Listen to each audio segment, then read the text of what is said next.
నమస్తే. తమిళనాడు ఎన్నికల్లో జరిగిన ఫలితాల్లో విజయ్ సంబంధించిన పార్టీ టీవీకే ఘన విజయాన్ని కూడా సాధించింది. ఇక ఆ ఫలితాల్లో అతిపెద్ద పార్టీగా కూడా నమోదైంది. ఏ నిమిషంలోనైనా ప్రభుత్వం ఏర్పాటు చేసే అవకాశం ఉంది.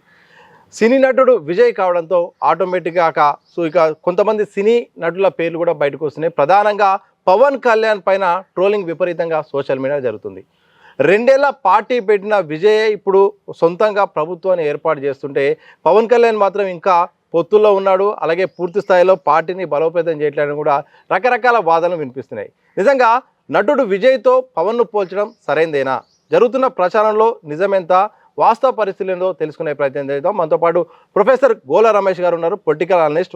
వాటి అంశంపై మాట్లాడే ప్రయత్నం చేద్దాం. సార్ నిజంగా నమస్తే సార్. నమస్తే సార్. విజయానికి పవన్తో పోలిక కరెక్టేనా? ఏం చెప్తారు? అస్సలు కరెక్ట్ కాదు. ఇప్పుడు మన టీవీకే దళపతి విజయ్ వైభవ్ సూర్యవంశీ లాగా అనుకోవచ్చు క్రికెట్లో. అదే పవన్ కళ్యాణ్ని తీసుకుంటే మహేంద్ర సింగ్ ధోని అని అనుకోవచ్చు. ఇప్పుడు మహేంద్ర సింగ్ ధోని ఎలా ఈరోజు ఫేమస్ అయ్యాడు? అనేక పోరాటాల ద్వారా ఓడిపోయి తర్వాత గెలిచి స్ట్రగుల్స్ ఫేస్ చేసి ఇండియాని ఫైనల్గా విన్నింగ్ స్ట్రీక్లోకి తీసుకొచ్చాడు. అది ధోని చరిత్ర. వైభవ్ సూర్యవంశీ ఏంటి, ఒకసారిగా రావడమే సంచలనంగా వచ్చి 15 సంవత్సరాలకే సెంచరీల మీద సెంచరీలు కొడుతూ ఇప్పుడు ఆరెంజ్ క్యాప్, ఐపీఎల్లో ఆరెంజ్ క్యాప్ రేసులో ఆల్మోస్ట్ ముందున్నాడు. సో వీళ్ళిద్దరికీ కంపారిజన్ ఎలా చేస్తారు? ఇప్పుడు మీరు సినీ ప్రస్థానం కూడా చూద్దాం. మన పవన్ కళ్యాణ్ చేసిన ఫిల్మ్స్ ఒక 38 ఫిల్మ్స్ నాకు గుర్తున్నంత వరకు. అదే ఈ విజయ్ దళపతి చేసినటువంటి ఫిలిమ్స్ 69 ఫిలిమ్స్. ఈ 69లో దాదాపుగా 40 సినిమాలు హిట్లు అయినాయి. అంటే దాదాపుగా 60% హిట్లు ఉన్నాయి విజయ్ దళపతికి. అదేవిధంగా పవన్ కళ్యాణ్కి ఒక 10-15 మాత్రమే ఉన్నాయి. అంటే దగ్గర 40% సక్సెస్ రేటు పవన్ కళ్యాణ్కి ఉంది. మరి వీళ్ళిద్దరినీ కంపేర్ చేసేటప్పుడు ఇద్దరూ కూడా చాలా మంచి వ్యక్తులు. అంతా సోషల్ జస్టిస్ వైపు, అదేవిధంగా కష్టాల్లో ఉన్న పేదవాడిని ఆదుకోవాలనేటువంటి విపరీతమైనటువంటి ఎమోషనల్ బాండింగ్ ఇద్దరిలోనూ ఉంది. విజయ్ వైపు, అదేవిధంగా పవన్ కళ్యాణ్ కూడా. అందులో ఏమాత్రం సందేహం లేదు. కానీ పవన్ కళ్యాణ్ సహాయం చేయాలి అంటే పేద ప్రజలకి విజయ్ చేసినంతగా చేయడానికి దగ్గర డబ్బులు ఎక్కడివి? ఇతను చేసిన సినిమాలు తక్కువ, హిట్ అయిన సినిమాలు తక్కువ. అదేవిధంగా ఇతను స్వతహాగా డబ్బున్న కుటుంబం నుంచి వచ్చినటువంటి వ్యక్తి కాదు. వాళ్ళ అన్న నీడలో ఇతను ఇదయ్యాడు తప్ప స్వతహాగా కుటుంబ నేపథ్యం డబ్బున్న కుటుంబం కాదు. కానీ విజయ్ పరిస్థితి అలా కాదు. వీళ్ళ నాన్న చంద్రశేఖర్ గారు ఆల్రెడీ దర్శకుడు, అనేక సినిమాలని నిర్మించాడు, దర్శకత్వం చేశాడు, ఎన్నో హిట్లను అందించినటువంటి వ్యక్తి. విజయ్ ఒకడే ఒక కొడుకు, చెల్లెలుంటే చనిపోయింది. సో డబ్బులకి ఏమాత్రం కొదవ లేకుండా పుష్కలంగా ఉన్నటువంటి వ్యక్తి విజయ్ అయితే, పవన్ కళ్యాణ్ ఏ సినిమాకి ఆ సినిమా డబ్బులు సంపాదించుకుంటూ ఆ డబ్బుల్ని పూర్తిగా పేద ప్రజల కోసం ఖర్చు పెట్టుకుంటూ ఆయన ప్రస్థానాన్ని ఆ విధంగా ప్రారంభించడం జరిగింది. సో వీళ్ళిద్దరి మధ్య కంపారిజన్ అంటే, ఈయన పవన్ కళ్యాణ్ అనేటువంటి వ్యక్తి రాజకీయాన్ని ఏ విధంగా రాజకీయ సామ్రాజ్యాన్ని నిర్మించుకున్నాడు అంటే ఇటుకను పేర్చుకుంటూ నిర్మించుకున్నాడు. 2007లో పాలిటిక్స్లోకి జస్ట్ ఎంట్రీ ఇచ్చి 2014లో జనసేన పార్టీని స్థాపించి అక్కడ 2014లో పోటీ చేయకుండా బీజేపీ అండ్ చంద్రబాబు నాయుడు టీడీపీ అలియన్స్కి సపోర్ట్ ఇచ్చి 2 సంవత్సరాల వాళ్ళ గవర్నమెంట్ చూసిన తర్వాత అసలు ఈ గవర్నమెంట్ లాభం లేదు అని మద్దతు ఇచ్చిన పార్టీలని విపరీతంగా విమర్శిస్తూ బోత్ బీజేపీని అదేవిధంగా టీడీపీని.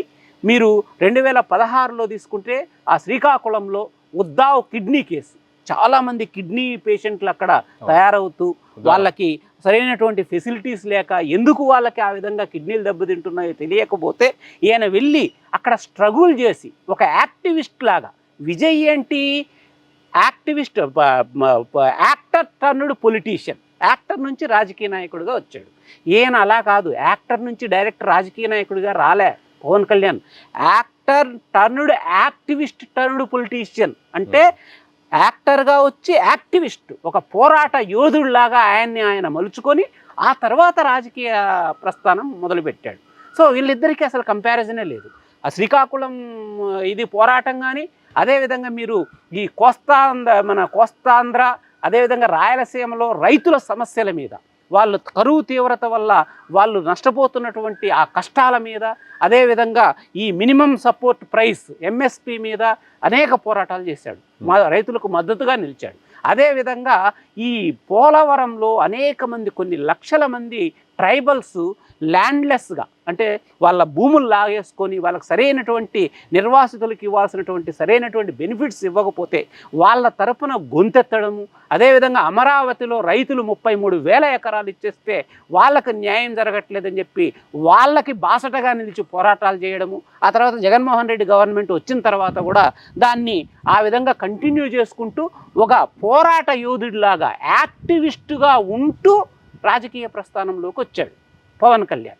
అదే ఇక్కడ చూస్తే మీకు విజయ్ పరిస్థితి ఏంది? ఆయన 2024లో పార్టీ పెట్టాడు, కానీ ఆయన చేసిన టాక్టికల్ పనులు ఏంటి అని అంటే పవన్ కళ్యాణ్ చెయ్యనిది ఆయన చేసింది. ఈయనకి దాదాపుగా 10 నుంచి 15 మిలియన్లు, అంటే 1 కోటి నుంచి 1.5 కోటి మంది ఫ్యాన్ బేస్ ఉంది పవన్ కళ్యాణ్కి. అదే ఇటు విజయ్ని చూస్తే రజనీకాంత్ తోటి సమానంగా దాదాపుగా 15 నుంచి 25 మిలియన్లు, అంటే 2 నుంచి 2.5 కోట్ల మంది ఫ్యాన్ బేస్. ఇండియాలోనే టాప్ 2-3లో ఒక ఫ్యాన్ బేస్ విజయ్ది. సో ఇద్దరికి కూడా చాలా ఫ్యాన్ బేస్ ఉంది. అదేవిధంగా పవన్ కళ్యాణ్కి అతనితో కంపేర్ చేసిన కొంచెం తక్కువ మంది ఫ్యాన్ బేస్ ఉన్న అభిమానులు ఉన్న, ప్రాణం ఇచ్చేటువంటి అభిమానులు ఉన్నారు పవన్ కళ్యాణ్కి.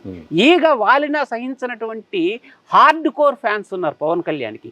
ప్రాణం ఇవ్వడానికైనా వెనుకాడరు, ప్రాణం తీయడానికైనా వెనుకాడరు. అంతటి hard core fan base Pawan కళ్యాణ్కి ఉంది. విజయ్కి కూడా మంచి ఫ్యాన్ బేస్ ఉంది. కానీ ఇక్కడ స్ట్రాటజిక్గా ఒక లోపం ఉంది పవన్ కళ్యాణ్లో. అక్కడ విజయ్ ఏం చేశాడు?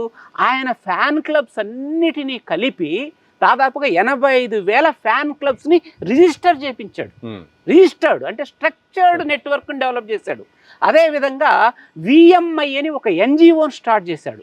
ఆ విఎంఐ అనే ఎన్జిఓ ఏం పనులు చేసిందంటే 2009 నుంచి కూడా అనేక ఎడ్యుకేషన్ ఇనిషియేటివ్ ప్రోగ్రామ్స్ తీసుకున్నది. విజయ్యే ఎంతోమంది క్లాస్ ఫస్ట్, స్కూల్ ఫస్ట్ వచ్చినటువంటి పిల్లల్ని, పేద పిల్లల్ని తీసుకొచ్చి ఒక పెద్ద ప్రోగ్రామ్ని ఆర్గనైజ్ చేసి వాళ్ళందరినీ కూడా సన్మానం చేసి వాళ్ళకి క్యాష్ ప్రైజ్ ఇచ్చి ఇవన్నీ చేశాడు. అదేవిధంగా అనేక రిలీఫ్ కార్యక్రమాలు, అంటే ఏవైనా ప్రకృతి విపత్తులు సంభవించినప్పుడు ఈ విజయ్ ఫ్యాన్ క్లబ్స్, ఈ విఎంఐ అనే ఎన్జిఓ, విజయ్ స్థాపించిన విఎంఐ ఎన్జిఓ ద్వారా అనేక వెల్ఫేర్ కార్యక్రమాలు చేశారు. బ్లడ్ డొనేషన్స్ విపరీతంగా చేశారు. బ్లడ్ డొనేషన్ క్యాంప్స్ పెట్టారు. ఇట్లా ఒక స్ట్రక్చర్డ్ వేలో వాళ్ళు. అదేవిధంగా ఇంకొకటి, ఈ ఫ్యాన్ క్లబ్స్లో మీకు ఎట్లా తెలుసా స్ట్రక్చర్ కూడా ఎట్లా ఉంటుంది తెలుసా? డిస్ట్రిక్ట్ ప్రెసిడెంట్ ఉంటాడు, తాలూకా ప్రెసిడెంట్ ఉంటాడు, మండల్ ప్రెసిడెంట్ ఉంటాడు, లోకల్ మెంబర్స్ ఉంటారు. అంటే ఒక పొలిటికల్ ఆర్గనైజేషన్కు ఉండాల్సినటువంటి స్ట్రక్చర్ని ఆల్రెడీ విజయ్ ఎప్పటి నుంచో దాన్ని బిల్డ్ చేసుకుంటూ వచ్చాడు. అందుకే మీరు జాగ్రత్తగా చూడండి, 2021లో లోకల్ బాడీ ఎలక్షన్స్ జరిగితే ఈ విజయ్ అభిమానులంతా కలిసి మేము ఈ ఫ్యాన్స్ క్లబ్ ద్వారా, ఈ విఎంఐ ద్వారా మేము కొంతమందికి సపోర్ట్ చేస్తాము, మాకు పర్మిషన్ ఇవ్వండి అని అంటే ఆయన పర్మిషన్ ఇచ్చాడు. నా ఫోటో వాడుకోండి, నా జెండా వాడుకోండి అని చెప్పి పర్మిషన్ ఇచ్చాడు. ఇస్తే 170 స్థానాలకి లోకల్ బాడీ ఎలక్షన్స్ ఒక ఏరియాలో జరిగితే 121 మంది ఈ విఎంఐ బలపరిచినటువంటి క్యాండిడేట్స్ గెలిచారు. అంటే నీకు అర్థం ఏంటి? ఈ పొలిటికల్ నెట్వర్క్ లాగా ఈ విఎంఐ అనేటువంటి ఎన్జిఓ ఫ్యాన్ క్లబ్స్ నెట్వర్క్ పకడ్బందీగా పనిచేస్తోంది అనేది మనకు క్లియర్గా 2021లోనే అర్థమైపోయింది. సో అదే ఈ పవన్ కళ్యాణ్ దగ్గరకు వస్తే పాపం ఎవరికైనా ఏదైనా పెద్ద మనిషి చనిపోతే ఇంట్లో, లేకపోతే ఏదైనా యాక్సిడెంట్లో ఎవరైనా చనిపోతే ఈయన పర్సనల్గా వెళ్ళి డబ్బులు ఇచ్చాడు. కానీ వీళ్ళ అభిమానులు కూడా ఈ బ్లడ్ డొనేషన్లు ఇట్లాంటి కార్యక్రమాలు చేశారు. కానీ దానికి ఒక స్ట్రక్చర్ లేకపోవడం వల్ల ఆయన రాజకీయ ఎదుగుదల కొంత మందకొడిగా సాగింది అని చెప్పి మనకు అర్థమవుతుంది. సరే, ఇదే సందర్భంలో పవన్ కళ్యాణ్ ఇప్పటికైనా జనసేన పార్టీని ఇక బూత్ లెవెల్ నుండి కూడా పూర్తి స్థాయిలో కమిటీలు ఏర్పాటు చేసి ఒక బలమైన పార్టీగా అవతరించేలా చేయాలి. ఓటు చీలిపోతుందని లేకపోతే ఇంకొక పార్టీతో మద్దతు కాకుండా విజయ్ తరహాలో ఆయన కూడా చాలా శక్తివంతంగా కావాలని వాళ్ళ అభిమానులు కూడా చాలామంది కోరుకుంటున్నారు. దాన్ని యాక్సెప్ట్ చేయొచ్చా? లేదు సతీష్, పవన్ కళ్యాణ్ ఎంచుకున్నటువంటి దారి 100% కరెక్టే అని చెప్పి నేను అంటాను. ఎందుకు అనంటే ఇప్పుడు తమిళనాడులో విజయ్ సింగిల్గా వచ్చాడు, పవన్ కళ్యాణ్ ఎందుకు సింగిల్ గా రాలేదనే కదా ఇప్పుడు కామెంట్స్, ట్రోల్స్, మీమ్స్ అన్నీ వస్తున్నాయి. అరే విజయ్ అక్కడ ఒంటరిగా వచ్చాడు అని అంటే మీరు జాగ్రత్తగా ఆలోచించండి. అనేక దశాబ్దాలుగా డిఎంకే, ఏఐఏడిఎంకేనే ఉండేది కాంగ్రెస్, ఐ మీన్ తమిళనాడులో. కానీ జయలలిత మరణంతో అక్కడ ఒక పొలిటికల్ లీడర్షిప్ వ్యాక్యూమ్ ఏర్పడింది ఏఐఏడిఎంకేలో. ఎందుకు ఈ మన మెయిన్ లీడర్స్ ఎవరైతే ఉన్నారో పన్నీర్ సెల్వం అనే అతను డిఎంకేలోకి వెళ్ళిపోయాడు. శశికళ వాళ్ళందరూ కూడా గొడవలు పడ్డారు. సో ఇక పళనిస్వామి ఒకడే మిగిలాడు. అక్కడ సరైనటువంటి నాయకత్వం లేక ఆ అపసోపాలు పడుతుంది ఏఐఏడిఎంకే. అంటే డిఎంకే ఒకటి బలంగా ఉంది, ఏఐఏడిఎంకేలో ఈ రకమైనటువంటి నాయకత్వ లోపం ఉంది. అలాంటప్పుడు అక్కడ స్పేస్ ఉంది, ఇంకొక పార్టీకి స్పేస్ క్లియర్గా ఉంది తమిళనాడులో.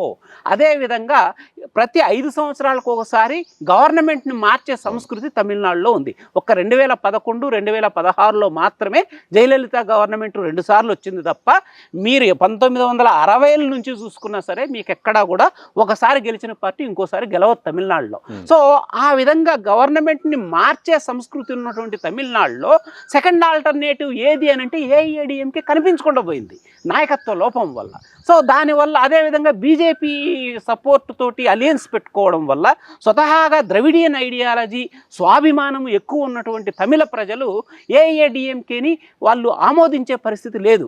అలాంటప్పుడు వాళ్ళకు ఒక ఆల్టర్నేటివ్ కావాలి అని చెప్పి క్లియర్గా అక్కడ పొలిటికల్ స్పేస్ ఉండడం వల్ల ఈరోజు విజయ్ సక్సెస్ఫుల్గా సింగిల్ లార్జెస్ట్ పార్టీగా అవతరించాడు. కానీ అదే పరిస్థితి తెలుగు రాష్ట్రాల్లో ఉందా ఒకసారి ఆలోచించు. ఇప్పుడు టీడీపీ అండ్ వైఎస్ఆర్సీపీ ఈ రెండు కూడా చాలా బలమైనటువంటి పార్టీలు. ఒకటి కాకపోతే ఇంకొకటి ఆ పొజిషన్ని ఆక్యుపై చేసే పరిస్థితి తెలుగు రాష్ట్రాల్లో ఉంది. వాటిల్లో హీ ఎల్బోడ్ హిజ్ ఎంట్రీ అని అనాలి. అంటే తోసుకుంటూ ముందుకొచ్చాడు పవన్ కళ్యాణ్. అక్కడ స్పేస్ లేదు. ఆయన తన పోరాటాల ద్వారా ఆ స్పేస్ని క్రియేట్ చేసుకొని తప్పని పరిస్థితుల్లో అలియన్స్ పెట్టుకొని ఒక్కొక్క ఇటుకును పేర్చుకుంటూ ఈరోజు ఆయన పార్టీని ముందుకు తీసుకెళ్ళాడు. అదేవిధంగా ఆయన ఎంత గొప్ప వ్యక్తి అంటే పవన్ కళ్యాణ్, ఆయన సీట్లను కూడా వదులుకొని బీజేపీకి ఇచ్చి ఈ అలియన్స్ ఓట్లు చీలకూడదు, కన్సాలిడేటెడ్గానే మనము మ్యాండేట్ని కోరాలి ప్రజల దగ్గర, వైఎస్ఆర్సీపీకి అడ్వాంటేజ్ రాకూడదు అని చెప్పి సాక్రిఫైస్ చేసి 21 సీట్లకే పరిమితమైనాడు. అదేవిధంగా ఎంత నమ్మకమైనటువంటి వ్యక్తి అంటే చంద్రబాబు నాయుడు బ్రతికున్నంత కాలం, ఆయన చీఫ్ మినిస్టర్గా ఉన్నంత కాలం నేను చీఫ్ మినిస్టర్ కావాలని కానీ లేకపోతే ఇంకేదైనా రాజకీయాలు దొడ్డిదారి రాజకీయాలు చేయాలని నేను అనుకోవట్లేదు, నేను చెయ్యను అని చెప్పాడు.